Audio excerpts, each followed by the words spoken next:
Okay, karibu sana. This is our that segment of Worship Unveiled, having a very powerful discussion here, whether you can serve in pain and in suffering, and it is possible. And we have gotten a very powerful word here from Job 5 verse 8, verse 18. Yes, that it is God who wounds and binds. He injures and at the same time he heals. Just like he allowed some things and all those challenges to come to Job, it is possible even to go through some challenges that God himself has allowed. But Pastor Abraham, yes, we were talking about how you retreated, and I asked a question. Do you think that was the right time, was that the right thing to do, or do you feel like you would have done better? Thank you for that good question. Yes. Now, I will answer it from two angles. Okay. One, then it was the right thing for me. Yes. Because at the time, I was not exposed to what I'm exposed to now. Yes. And I must say that that period was also important for me because it was like a school. I was like literally enrolled into a school. Yes, yes. And yes. God was my teacher. And that is how the Lord taught me the essence of worship. What is true worship? Because before I thought worship is done in moments of happiness, yes, and joy. When you have received your prayers and yes, all those things. When you have a testimony, when you have like 10,000 in your wallet, yes, your account is okay. Yes, yes. You have some cocoa and some chicken on your fridge. Sure. I thought that is what you call worship. I did not understand what worship really means. So in that period, the Lord taught me. And that is how I came to realize that true worship, we do not give it to God when we want or when it is appealing for us. True worship is required because He deserves the worship. So whether I am sick, whether I am healthy, He remains God. Is that what they call in and out of season? In season and out of season. Yes. So my situation should not allow me, should not control my ministry and my worship to God. Because I came to realize, even if, God forbid, I died today, yes, that will not change the nature of God. He yes, remains to be God. Yes. Many have come, many have gone. We have buried many people. But the God of Israel, the God of the universe remains God even today. And that's so I must worship Him, my yes, brother. Yes. Not because of what He has done for me. Perhaps not because of what He's gonna do for me. Yes. I must learn to worship Him because He is God. Because He's God. In my moments of pain, I will worship. In my moments of sorrow, I will worship Him. In my moments of demise, I will worship Him because that does not change His nature at all. That is what I learned. There is a prayer you made. The first, you remember you told us you went and sat outside on a bench. Yes. And you were telling God, if you are God. Yes. Yes. Don't let my son die. And most times we find ourselves in such a situation. Yes. It's like we are trying to twist God. Like, if this happens, then we will know that you are not powerful. Do you think, okay, it was the right thing to do at that situation, but right now I know you are better. Yes. Do you think such prayers or such statements are warranted? Wow, that is an excellent question. Now, from experience, yes, I can tell any man, when you pray, believe in your heart that it is possible. But also understand, God has His will. God has His will. And that is why in the Lord's Prayer, Jesus taught the disciples to pray. And He said, when you pray, say, your will be done on earth as it is in heaven. As it is in heaven. So His will should prevail. So He has a will. When we make petitions to God, they are our will. But what God does, He goes and balances the two wills. And His will must carry the day. Yes. So when a miracle happens, it is the will of God. Yes. When it does not happen, and you have imposed faith in that, You know, you're not talking about lack of faith. You're not talking about doubt. You have done all it takes. You have prayed. You have added faith to that. When it does not happen, my brother, it is not the will of God. It is not the will of God. Okay. God takes glory in everything He wants to take glory from. One day, let me give you this just in less than a minute. Yes. I was full of faith, and I decided alongside my fellow pastors, we got to one hospital. I don't want to mention the name of the hospital. There is a girl who had drowned. The girl fell in a borehole and drowned, and the doctors confirmed that the girl is dead.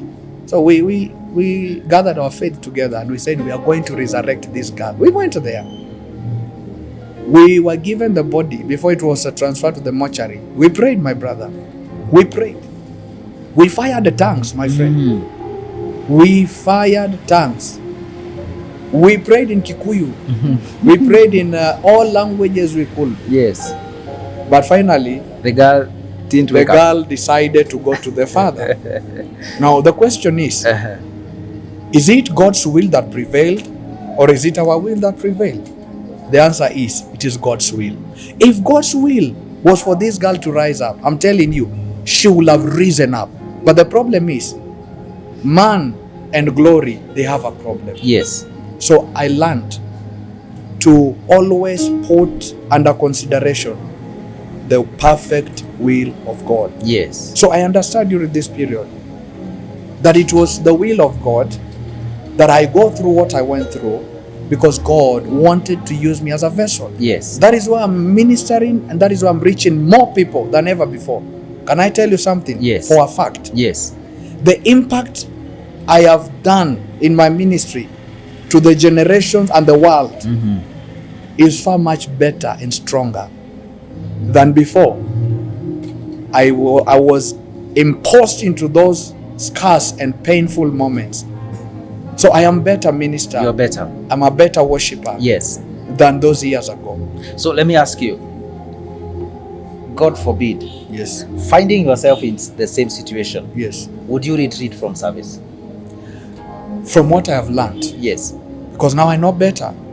I know that I can serve God in pain and in out of pain. Yes.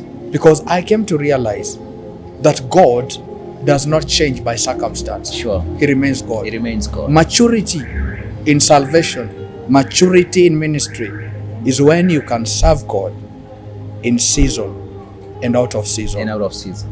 It's like asking me if I'm sick as a father because I have my kids. Then I will not provide for them. I will have failed as a father. So that means in season and out of season, even if I'm in a hospital bedridden, yes, as a father, I must ensure that I provide for my family. Yes. Because who else will? That is now the example I will give you.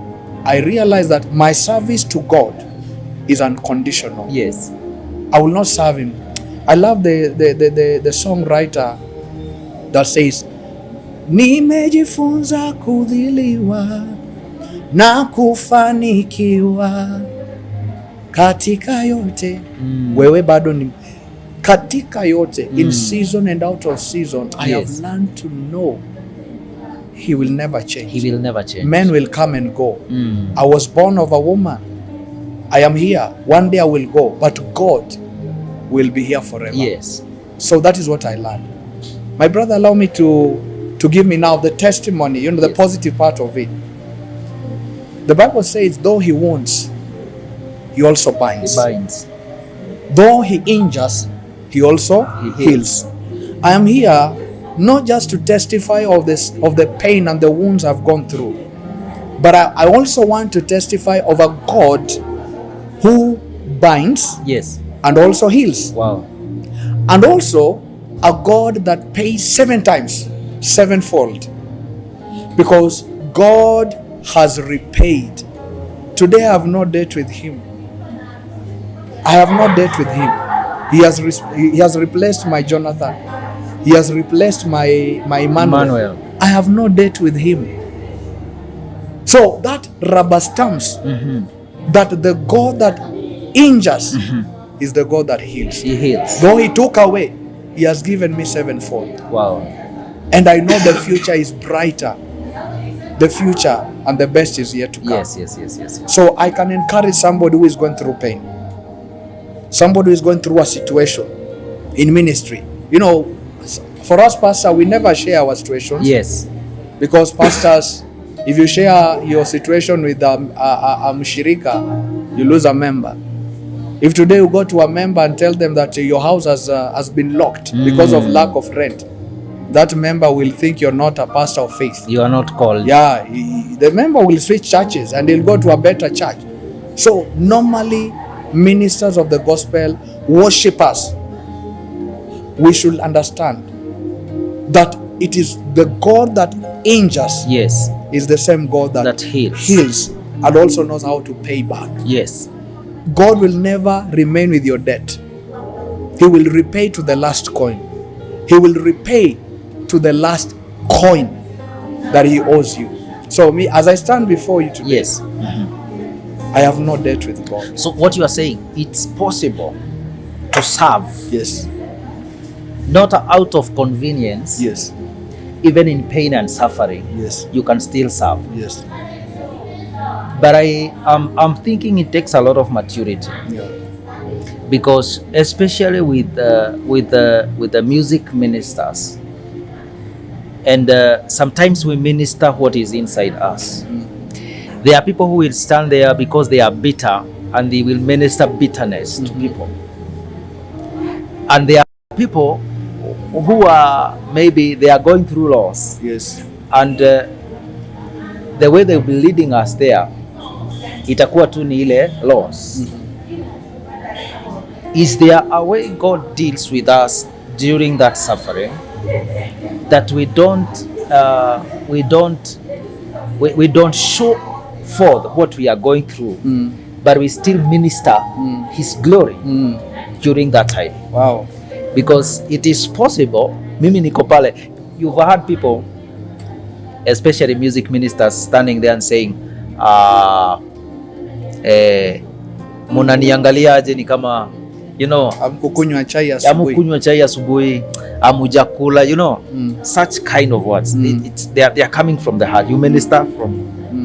But I want you to help us understand, is there a way God deals with us, with our hearts, so that kisima chetu tunapohudumu hakitoi yale machungu tulionayo, but still ministers His glory? But you help us that when we come back from this short break.